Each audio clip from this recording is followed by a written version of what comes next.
Hello everyone, welcome back to another video. Today I will show you how to check Snapchat send friend requests.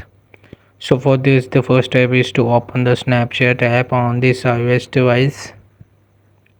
So from here you will just have to go in the top right corner. You will see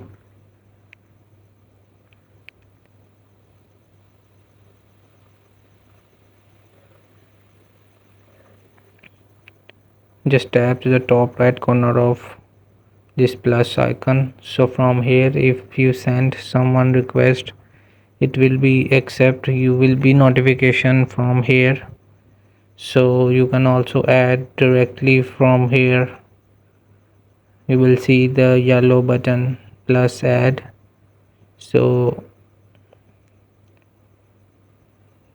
it is the direct method to check and send. And hope this video helped you. Please don't forget to like and subscribe and get notified for more videos.